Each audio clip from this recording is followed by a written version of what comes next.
Hello aspirants. So in today's class we are going to start a new topic जो आपके philosophy के अंदर ही है। हमारा लास्ट टॉपिक है ये फिलोसफी का, दैट इज एथिक्स। एथिक्स के बारे में हम लोग आज बात करने वाले हैं। इसके बारे में, एथिक्स के बारे में बात करने वाले हैं। चलिए, क्या समझते हैं आप सब एथिक्स के बारे में? What is the basic ideology what you have about the ethics? कोई आप कुछ सोचते हैं एथिक्स क्या होता है? एथिक्स बहुत सुना होगा, एथिक्स होना चाहिए, मोरालिटी होनी चाहिए, इंटीग्रिटी होना चाहिए। ये वर्ड्स तो स्कूल में बचपन से मोरल साइंस में काफ़ी पढ़ने की कोशिश की होगी। हैव यू एवर, मतलब अंदर तक समझने की, या कभी सोचा है होता क्या है, क्यों हम एथिक्स के बारे में बात करते रहते हैं, या एथिक्स के बारे में इतना इम्पोर्टेंस क्यों दिया जाता है? हमारे स्कूलों में भी मोरल साइंस की क्लासेस क्यों हुआ करती थी?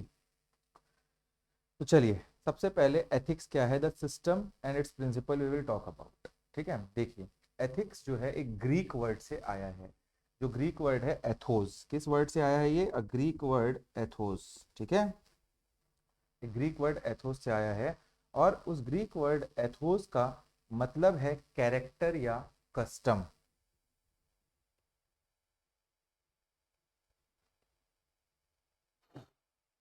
मतलब एथिक्स एक सिस्टम है, एक सेट ऑफ रूल्स है जिसे एक ग्रुप या सोसाइटी ने डिफाइन किया। मतलब आप किसी ग्रुप में रहते हैं, वो एक सेट ऑफ ग्रुप है। Let's take an example, if you are from a Hindu community, you know कि कोई भी बड़ा आएगा तो आपको खड़े होकर उसका पैर पड़ना है। आपको ये बचपन से सिखाया गया है। द सेट ऑफ ग्रुप, आपकी फैमिली, आपकी कम्युनिटी ये कर रही है। मुसलमान होते हैं, मोहम्मडन्स, वो अस्सलाम वालेकुम बोल रहे हैं। That is what ethics is. It is a set of rules that has been set up by a society or a group of society. मतलब it has been defined by them. What is the main idea behind it? आप बोल सकते हो ethics एक professional code या societal standard होता है। क्या होता है? एक प्रोफेशनल कोड या सोसाइटल स्टैंडर्ड होता है। कैसे? जैसे एक डॉक्टर के लिए मेडिकल एथिक्स होते हैं, एक लॉयर के लिए प्रोफेशनल एथिक्स होते हैं, वैसे ही क्या होता है? ये अ set of code of conduct होता है, ये उस सोसाइटी का। ठीक है, तो ये आपको समझना है। ये एथिक्स का ओरिजिन कहाँ से हुआ, ये समझने की कोशिश करते हैं। तो अगर इनकी लीगल बेसिस की बात करूं मैं, इनका लीगल जो इनका बेस, लीगली जो बोलते हैं आप, गाइडेंस और प्रोफेशनल रूल्स से आता है। इसलिए आप हमेशा बोलते हैं ये किसी पर्टिकुलर प्लेस या टाइम तक लिमिटेड नहीं होता है। Let us take an example. जब एक डॉक्टर के लिए एक एथिकल गाइडलाइन है कि वो पेशेंट्स की कॉन्फिडेंशियल जो इंफॉर्मेशन होता है वो अपने ही तक रखेंगे। वो किसी को, आपको कहीं बुखार हो गया तो डॉक्टर आपको चिल्ला चिल्ला के नहीं बता सकता शहर को कि भैया इनको बुखार हो गया, बुखार हो गया, बुखार हो गया। कोई भी बीमारी हो गई तो आपके ब्लड रिपोर्ट में कुछ आ रहा है, तो that is what is confidential ethics of an doctor. ये एक सिस्टम है जो उनके प्रोफेशन ने सेट किया है, और वो प्रोफेशनल सिस्टम को आज भी सब फॉलो कर रहे हैं। Are you getting what I am telling you? ठीक है, दैट इज एथिक्स। अब दूसरा वर्ड एक आता है एथिक्स के बाद, that is morality. What is then morality? जब एथिक्स की बात कर रहा था, तो ethics is what I have told you, it has been made by a society और a set of people. But जब मैं मोरालिटी की बात करता हूँ, तो आपको सिंपल टर्म्स में मैं समझाऊं। जब एक कमरे के अंदर, जहां अभी आप बैठ के क्लास कर रहे हैं, आप अपने पर्सनल रूम के अंदर जब दोनों दरवाजे बंद करते हैं, तब आप क्या करते हैं on a personal level? Are you studying, are you sleeping, are you binge watching web series? That is morality. मतलब पर्सनल कंपास, जब आपको कोई नहीं देख रहा है। Always think about this particular thing, हर इंसान का दो चेहरा होता है, और अगर किसी इंसान का एक ही चेहरा है, मतलब वो सबके सामने भी वैसा है और अपने में भी वैसा है, दैट पर्टिकुलर मैन और वुमेन विल बी सक्सेसफुल, क्योंकि he is moral in himself और हरसेल्फ। किसी और के सामने बैठ के कुछ दिखाना और अकेले में वही चीज को खुद करना, दैट इज मोरालिटी। तो अब फिर समझते हैं इसको, ठीक है। ये तो बेसिक मैंने बताया आपको। मोरालिटी जो है वो एक लैटिन वर्ड मोर से आया है। वो मोर हमारे, सॉरी मोर बोल रहा है, मॉस से आया है। क्या है वो लैटिन वर्ड? जैसे ये एथिक्स जो है वो ग्रीक वर्ड इथोस से था, ये एक लैटिन वर्ड मॉस से आया हुआ है, जिसका मतलब होता है कस्टम। मोरालिटी एक इंसान का पर्सनल कंपास होता है, याद रखिएगा, morality is a personal thing. What is the core idea behind morality? Morality वो प्रिंसिपल हैं जिन्हें एक इंसान खुद ही डिसाइड करता है। Are you getting? हम खुद ही डिसाइड करते हैं कि क्या सही है और क्या गलत है। मोरालिटी उस एक इंसान के अपने बिलीफ और फीलिंग्स पर डिपेंड करता है। There is no set of rules that are been made by a custom. There is no set of rules in morality that has been made by a society, community, or a set of people, but morality is something we decide for ourselves what is good, what is right, and are we moral. There are three components in morality, that is, अगर तीन component की बात करूं, that is reasoning, behaviour, affect. समझा रहा हूं क्या है?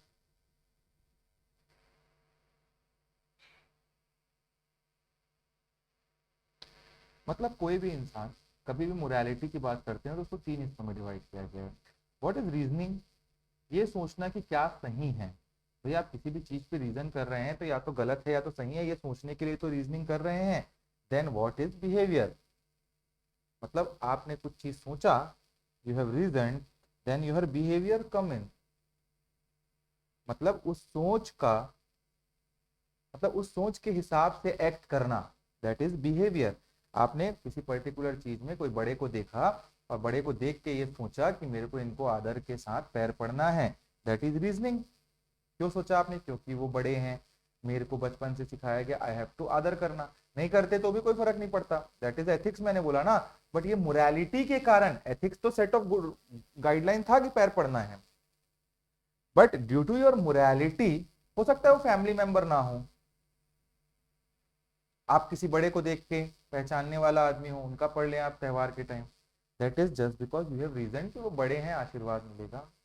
एंड यूर बिहेवियर इज उस सोच के हिसाब से आपने एक्ट किया। Now what is the effect then?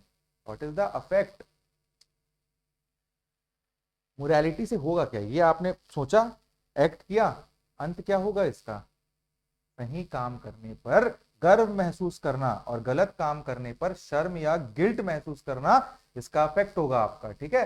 That is what morality encompasses. Morality is about personal feeling. Are you getting? It is about personal feeling. आपको प्राउड फील हुआ अपने में, आपने गर्व महसूस किया कुछ अच्छा करके, आपको गिल्ट महसूस हुआ कुछ अच्छा ना करके या खराब करके। अगर आपको लगता है कि जानवरों को तकलीफ देना गलत है, तो ये आपकी मोरालिटी है, भले ही सोसाइटी में इसका कोई रूल्स नहीं है। कोई रूल्स है क्या जानवरों को मतलब तकलीफ दे रहे हैं लोग? समझ रहे हो ना जो मैं बताना चाह रहा हूँ? तो सर बताइए आप कि एथिक्स और मोरालिटी में फिर डिफरेंस क्या रहा? सोचो भाई, इतना कुछ बोलने के बाद थोड़ा तो कुछ सोचने लायक बचे होगे दिमाग में। What is the difference between ethics and morality?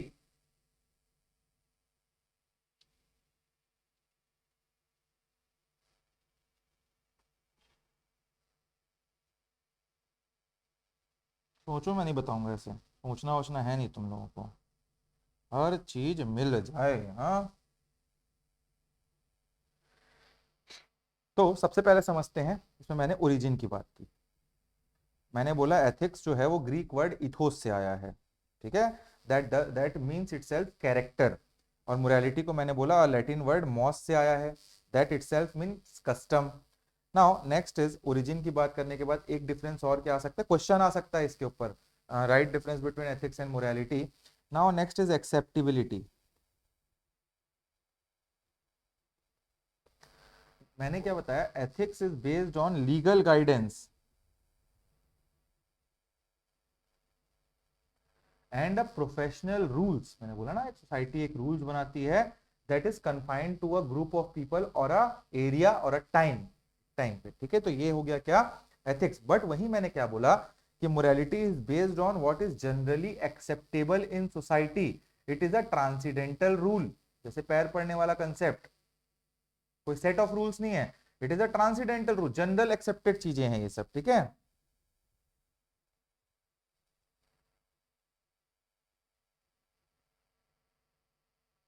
Next is perspective, मतलब एथिक्स जो है that depends on the group that set the rules, है ना। मतलब एथिक्स किसके ऊपर डिपेंड करता है, जिस ग्रुप में आप रह रहे हैं और उस ग्रुप ने जो रूल्स बनाए हैं, that is the perspective. But morality क्या है, it is seen from the perspective of individual, मैंने बोला ना it is personal.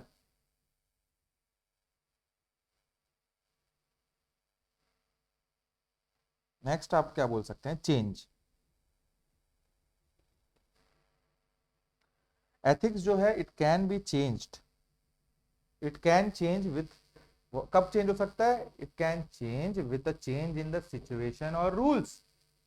Ethics are a set of rules, कहीं और पे कोई सिचुएशन चेंज हो तो आपकी एथिक्स चेंज हो सकती है, क्योंकि वो सेट ऑफ रूल्स चेंज हो सकते हैं उस सोसाइटी के, ठीक है। बट मोरालिटी में क्या है, नहीं, it depends on the individual belief, ठीक है। It can change in situation और if rules are change, but morality depends on a change in individual belief. अगर आपकी बिलीफ में चेंज आएगा, आप एक दिन सोच लिए मेरे को किसी का रेस्पेक्ट नहीं करना है, तो आप नहीं करोगे, कोई रूल्स रूल्स नहीं है उसमें, ठीक है। That is what it is. Now what is foundation, क्यों इसको सब कर रहे हैं, एथिक्स क्यों, मोरालिटी क्यों। तो फाउंडेशन की बात मैं करता हूं अगर एथिक्स में, तो इट इज फॉलोड, क्यों है हम फॉलो कर रहे हैं ethics, because it is followed by the society and society has decided its right course of action। Society ने वो सेट किया है, अगर आपको उस सोसाइटी के अंदर रहना है तो you have to follow that set of rules, because that society has made that right course of action. But अगर मोरालिटी की बात की जाए तो इट इज फॉलोड, क्यों फॉलो कर रहे हो, मोरालिटी इंडिविजुअल है, it is followed because persons believe, person जो है it believes it's the right course of action. आपका फाउंडेशन का मतलब आप एथिक्स को इसलिए फॉलो कर रहे हो क्योंकि वो right course of action society ने डिफाइन किया है, बाई सोसाइटी। बट यहां पे आपका ये राइट कोर्स ऑफ एक्शन आपका पर्सनल है, इसलिए आप कर रहे हो, ठीक है। और क्या इसका कोई रिलीजियस कनेक्शन है, नहीं, एथिक्स का कोई रिलीजियस कनेक्शन नहीं है, it does not have a religious connotation, sorry connection नहीं, connotation. But yes, morality can have a religious connotation, आपको मोराल होना पड़ता है because you have a religious connotation, जो मैंने बात की ना पैर पड़ने वाला कंसेप्ट, ये सब जो होता है।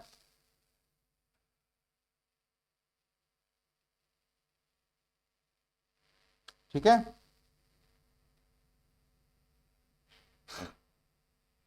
सो व्हाट आर मोरल डेजिग्नेटर,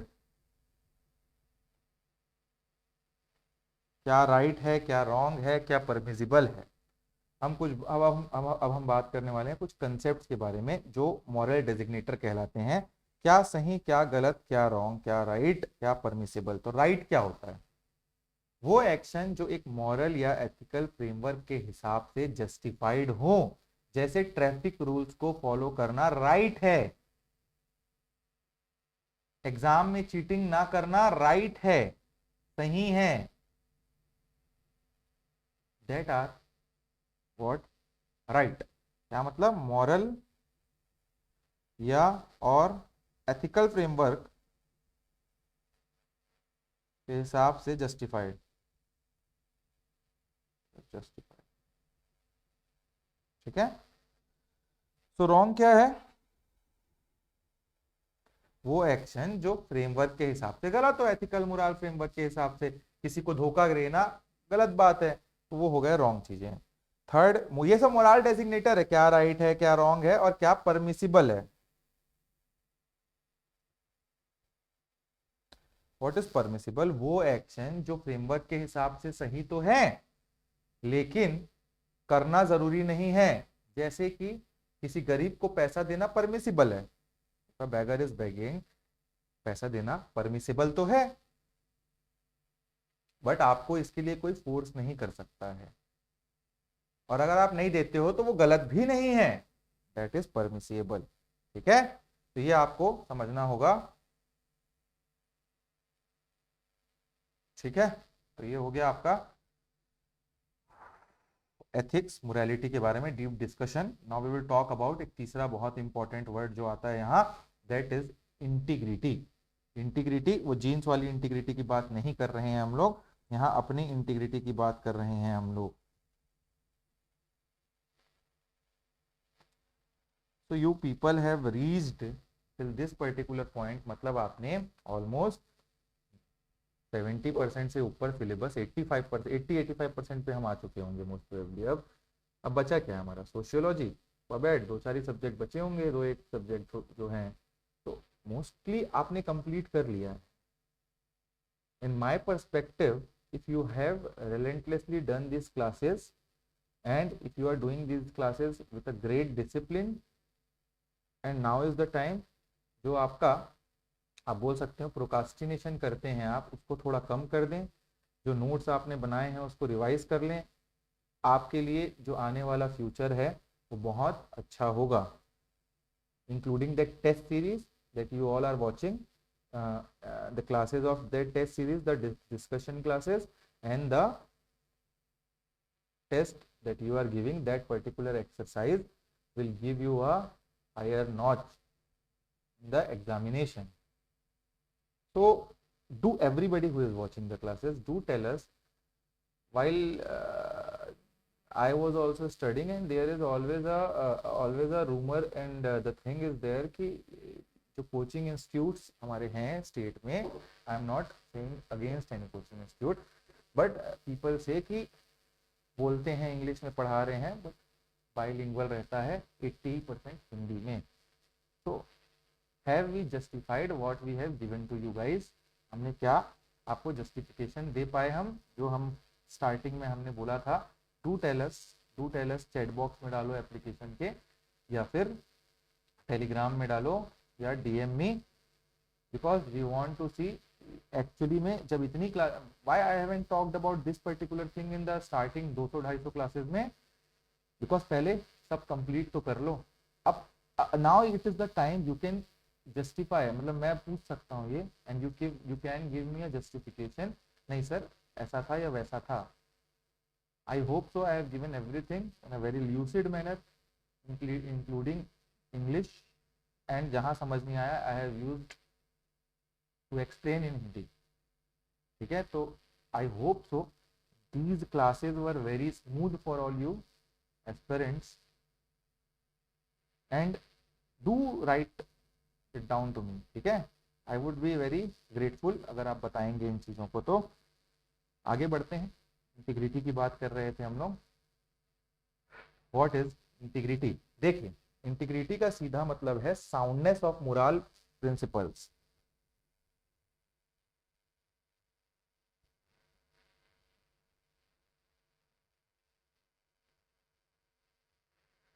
बहुत बड़ा वर्ड लग रहा होगा, कुछ समझ नहीं आया साउंडनेस ऑफ मोरल प्रिंसिपल क्या होता है। सिंपल शब्दों में इसका मतलब है कि आपके अंदर ईमानदारी और सच्चाई हो, यहां तक कि जब आपको कोई देख ना रहा हो। That is what is integrity. What is the main idea behind integrity? अगर मैं ऐसे बात करूं तो इंटीग्रिटी एक आप बोल सकते हो वेल बिहेव्ड इंसान का सबसे जरूरी एट्रीब्यूट होता है, प्रिंसिपल होता है। ये अपने प्रिंसिपल और वैल्यूज के प्रति बहुत सच्चे रहने के लिए किया जाता है। You are a integrity, you have a great integrity, बोला जाता है ना, you have a great integrity. ये क्यों बोला जाता है? एक इंसान जो मोरालिटी से रहता है, एक सच्चा इंसान के अंदर ये इंटीग्रिटी रहती है। Let us take an example, समझोगे आप। इमेजिन एक कैशियर को एक वॉलेट मिलता है, एक कैशियर को एक वॉलेट मिलता है जिसमें बहुत सारे पैसे भरे पड़े हैं, 500-500 के नोट। इंटीग्रिटी का मतलब है वो कैशियर वो वॉलेट तुरंत उसके ओनर को वापस करेगा, बिना किसी सेकंड थॉट के। एक सेकंड भी नहीं आना चाहिए क्या मैं रख लूं, मिला ओ माय गॉश, किसी का पैसा हार्ड अर्न मनी गिरा है, सोचना भी नहीं, 1 लाख 2 लाख 20,000 100 रुपया उसमें देखे फट ले किसका नाम है वहां पे, तुरंत कॉल वॉल लगा के तुरंत।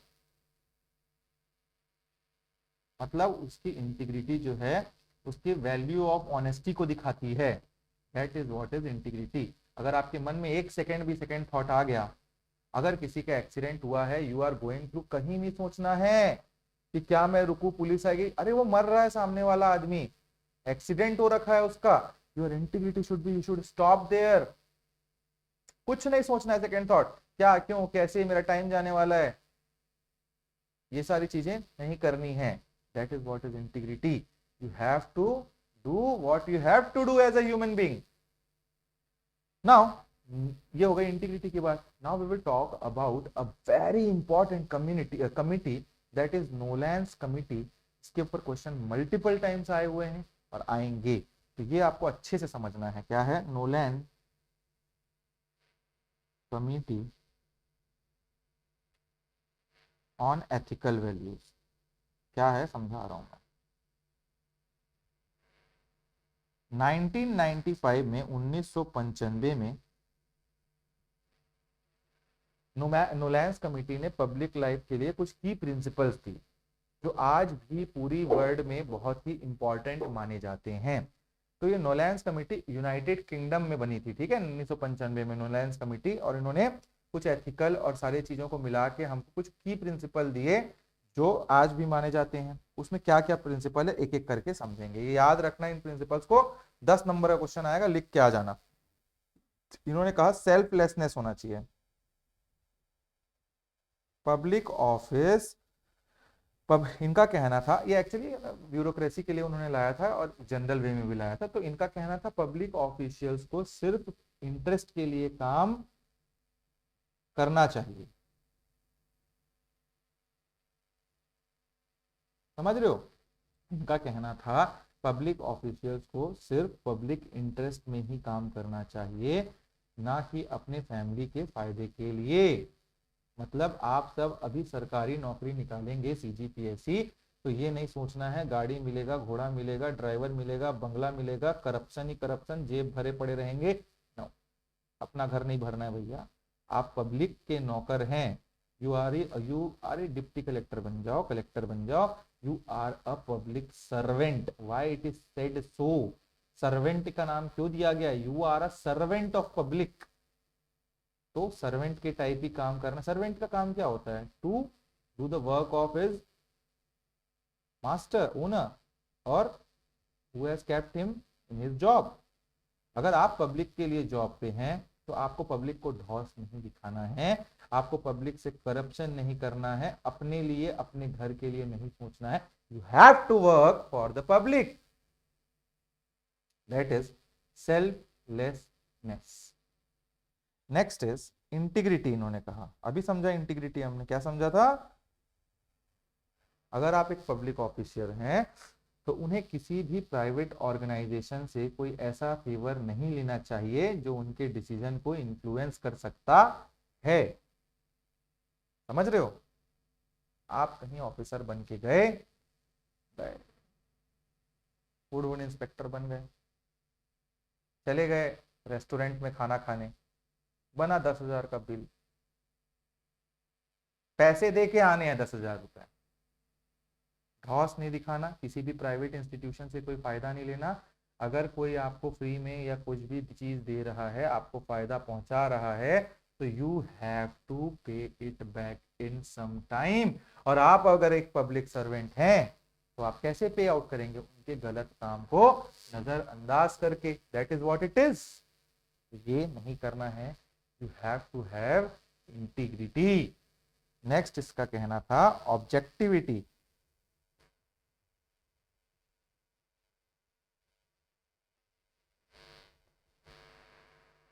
जब इनका कहना था नोलेंस कमेटी का, ये पूरा पब्लिक ऑफिसर्स के लिए लाया था उन्होंने, ठीक है, ये क्वेश्चन इसीलिए बार बार पूछता है, आप ऑफिसर बनोगे तो ये चीजें होनी चाहिए।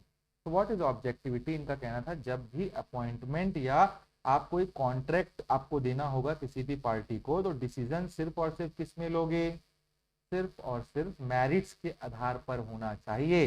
कोई इन्फ्लुएंस नहीं कि फोन आ गया, हेलो हम फलाना फलाना मिनिस्टर बोल रहे हैं, हमारा एक आदमी है, दे दो ठेका उसको। इनका कहना था आपको ऑब्जेक्टिविटी से काम करना है। आपको कहीं दिख रहा है कि बिडिंग में ये मेरिटफुल है, एक बड़ा कॉन्ट्रैक्टर है, he is a successful contractor, he is a ईमानदार contractor, he is giving a quotation of a very good price and using also a good material, then you have to appoint that particular contractor for that particular job या काम। that is objectivity as per Nolans। next इसमें इन्होंने कहा accountability।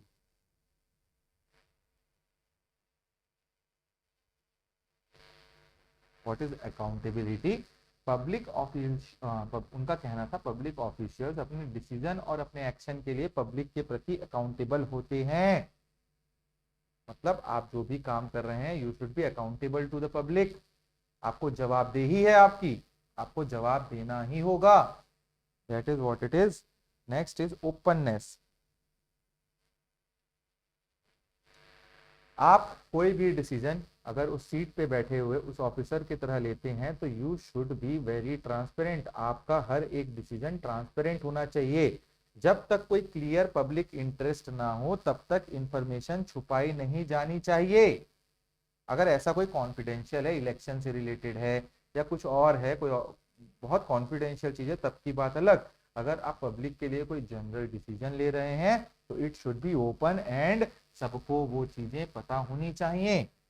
Next he says honesty. What is honesty? इनका कहना था एक public servant या आप जब जॉब कर रहे हैं उन्हें अपने पर्सनल इंटरेस्ट को डिक्लेयर करना चाहिए और कॉन्फ्लिक्ट को रिजॉल्व करना चाहिए। अगर कोई पब्लिक इंटरेस्ट, आपका पर्सनल इंटरेस्ट है, तो आपको ऑनेस्ट रहना है, उसको अलग से डिक्लेयर कर दो भैया, और उसके बाद आप कॉन्फ्लिक्ट को, जैसे लेट्स टेक एन एग्जांपल, आप एक ऑफिसर हैं और आपका भाई उसी जगह पे कोई बहुत बड़ा ठेकेदार है, तो यू शुड बी क्लियर कि मेरा भाई है वो, और वो बहुत बड़ा ठेकेदार पहले से, भाई he is doing his personal work, मेरे एम्बिट में ये काम आ जा रहा है, इसका मतलब ये नहीं कि मैं जबरदस्ती, I am honest. If he is good he will get that ठेकेदारी, if he is not good he will not get it. ये पहले ही क्लियर कर देना चाहिए आपको कि बाद में कोई एक कॉन्फ्लिक्ट अराइज ना हो। और आखिर इन्होंने कहा लीडरशिप।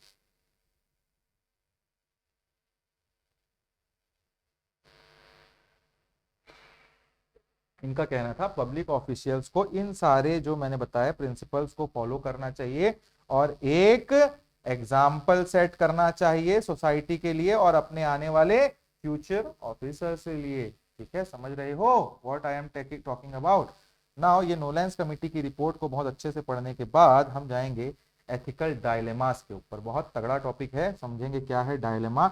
डायलेमा का मतलब जब दो चीजों के बीच में आप फंस जाते हैं, और यहां बात हो रही है एथिकल डायलेमास की।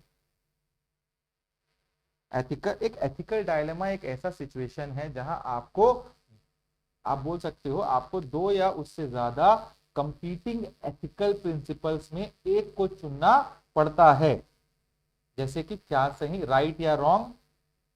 ठीक है,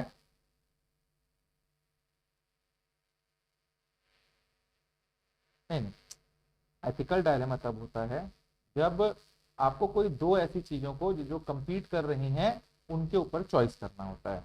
अब ये राइट वर्सेस रॉन्ग की बात नहीं है, ये राइट वर्सेस राइट की बात हो रही है। दोनों ही राइट है, मगर आप दोनों राइट है तो किसको चूज करोगे, तब आता है एथिकल डायलेमा।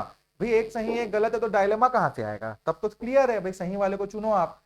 बट जब दोनों सही हैं तब आप क्या करोगे, कैसे चुनोगे, ये होता है I type of ethical dilemma. Actual dilemma वही होता है जब राइट राइट को चुनना होता है, तब वो एथिकल डायलेमा में आप फंसते हो। The first is type of ethical dilemmas. क्या होते हैं टाइप्स ऑफ एथिकल डायलेमा? सबसे पहला इसमें पढ़ते हैं हम सब ए एपिस्टेमिक वर्सेस ऑन्टोलॉजिकल। ये सब वर्ड आप सुने हुए होंगे, कोई नया नहीं है, ठीक है। एपिस्टेमिक एपिस्टेमिक का मतलब क्या होता है? जहां आपको पता, आप जिस पर्टिकुलर टाइम पे जहां पे आपको पता नहीं है कि सही मॉरल रूल्स क्या होंगे, जिस टाइम पे जिस जगह पे आपको ये नहीं पता कि सही मॉरल रूल्स क्या होंगे। जैसे एक डॉक्टर को कोई नया एक अजीब टाइप की बीमारी आ गई जो अनटेस्टेड है, और वो अनटेस्टेड ट्रीटमेंट को यूज करना चाहिए कि नहीं चाहिए, ये एक डायलेमा है, समझ रहे हो। एक कोई ऐसा बीमारी आ गई दैट इज दैट पर्टिकुलर बीमारी से उस डॉक्टर को पता है द पर्टिकुलर पर्सन दैट जो कैजुअलिटी है ही विल नॉट बी लिविंग 124 घंटे या एक दिन बाद, that he is clear about his organs are failing, he is in a septic shock. But let's take an example, there is some drug and he is having that drug but that hasn't been tested, it is an ethical dilemma, right ही तो है उसके, जो वो जो कर रहे हैं उससे वो ठीक नहीं हो रहे हैं, but he is having a drug that can be cured, but वो उल्टा भी जाके उनको तुरंत मार सकता है। that is what is epistemic, ठीक है। जहां आपको पता नहीं है कि मॉरल रूल्स क्या हैं, कैसे डिसाइड करे, कोई रूल्स थोड़ी ना है वहां पे कि ऐसा करो तो भाई, वहां पे वो ड्रग नया बन के आया है, ठीक है।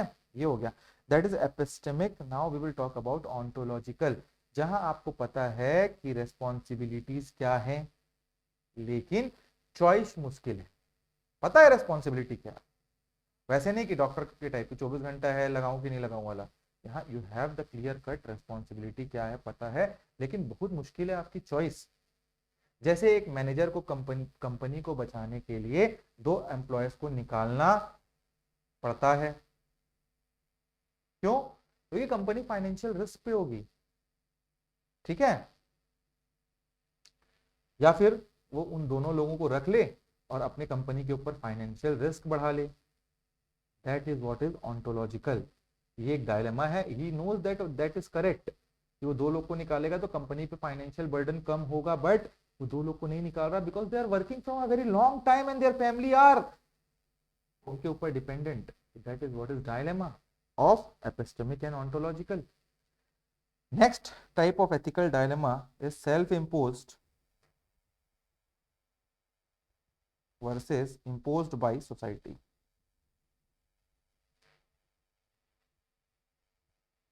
What is self-imposed? जब आप अपनी ही चॉइस से डायलेमा क्रिएट कर लेते हो। जैसे एक इंसान 2 दोस्तों को एक ही दिन शिफ्ट होने का वादा कर देता है,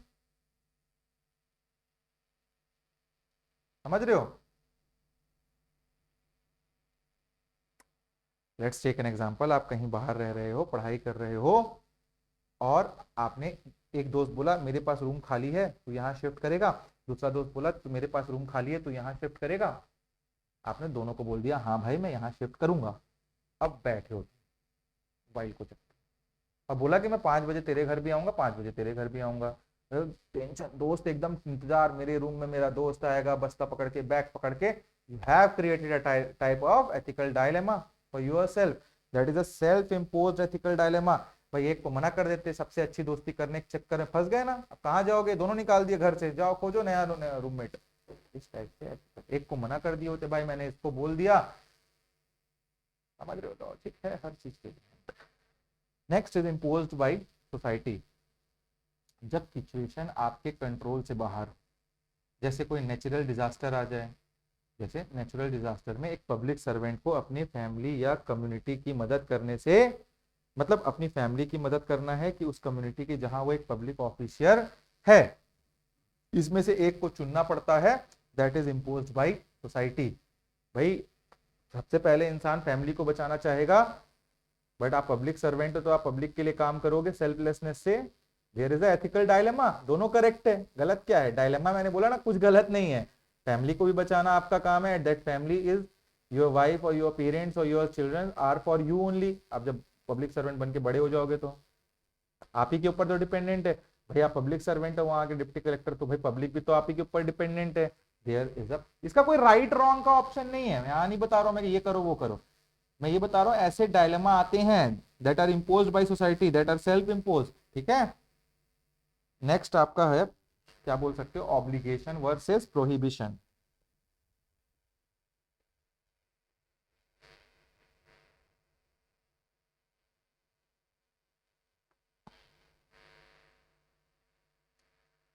अब ऑब्लिगेशन क्या हो गया, जब आपको दो अलग अलग टाइप की ड्यूटीज करनी हो, जैसे एक लॉयर को दो क्लाइंट्स की सुनवाई एक ही वक्त में करनी हो, भाई तब तो आपके ऊपर ऑब्लिगेशन भी है, आप लॉयर हो और आपको दो लोगों की सुनवाई भी करवानी है, गवाही भी लेनी है जाके। कैसे करोगे, या तो अपने दोस्त को बोलोगे, जूनियर को बोलोगे, सीनियर को बोलोगे, कुछ तो करोगे भाई, वहां तो आपका ऑब्लिगेशन है, you have taken that case. उनका कहीं दो जगह पे आपने देखा नहीं और दो जगह पे आपका एक ही टाइम पे आपके दो केसेस का गवाही लग जाए, तो आपको क्या करना पड़ेगा, एक को किसी को भेज के पेशी लेनी पड़ेगी। तो that is what is obligation. भैया वो दोनों क्लाइंट ने आपको पैसा पे किया, दोनों आपके ऊपर आश्रित हैं कि भैया मेरे को हमारे वकील साहब केस जितवाएंगे, बट आप क्या कर दी गलती आपने, आपने दोनों केसेस को एक ही टाइम पे लगवा लिया कोर्ट पे, तो ये गलत हो जाना है, ठीक है।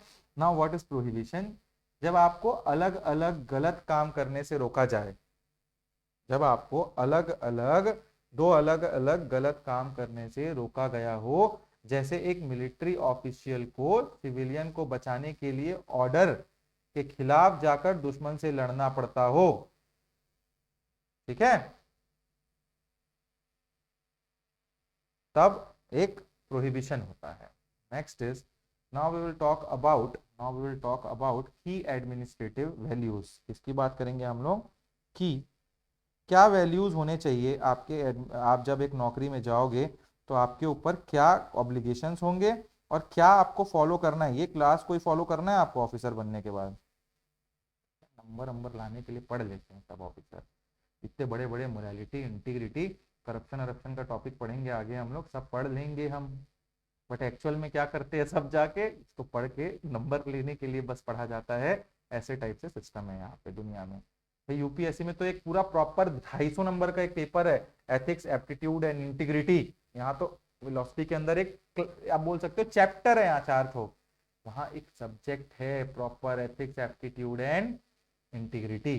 250 नंबर, पेपर निकलना ना निकलना डिपेंडेंट, बट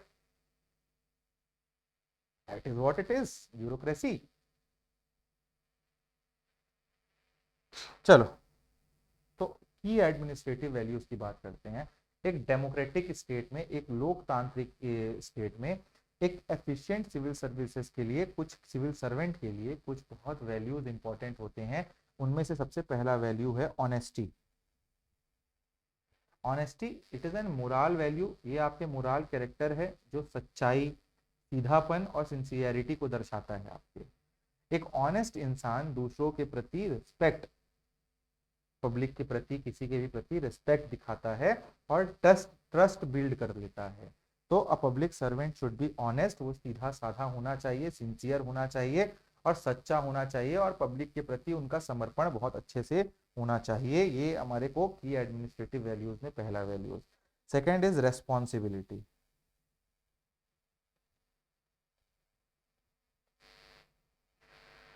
ये रिस्पॉन्सिबिलिटी जो वैल्यू है, ये पब्लिक ऑफिसर या पब्लिक एडमिनिस्ट्रेटर के लिए बहुत जरूरी है। इसको हम दो टाइप के डेफिनेशन से डिवाइड कर सकते हैं। एक responsibility that is operating responsibility और दूसरा अल्टीमेट रिस्पॉन्सिबिलिटी। क्या है समझाता हूं मैं।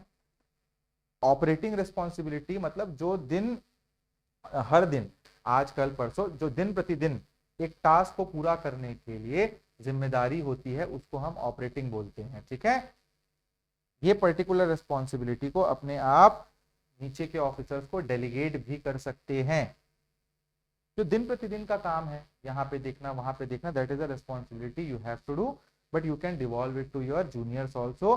But what is ultimate responsibility, this is the जो फाइनल अकाउंटेबिलिटी होती है, ये कभी भी डेलीगेट नहीं की जा सकती किसी को नीचे।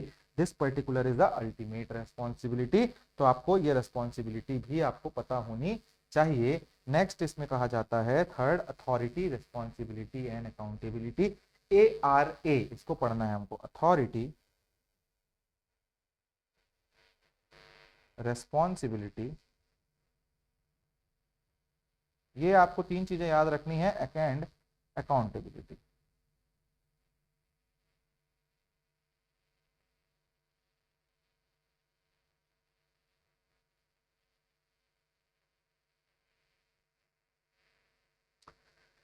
अथॉरिटी का मतलब डिसीजन लेने का अधिकार आपका, ठीक है, किस अथॉरिटी से आप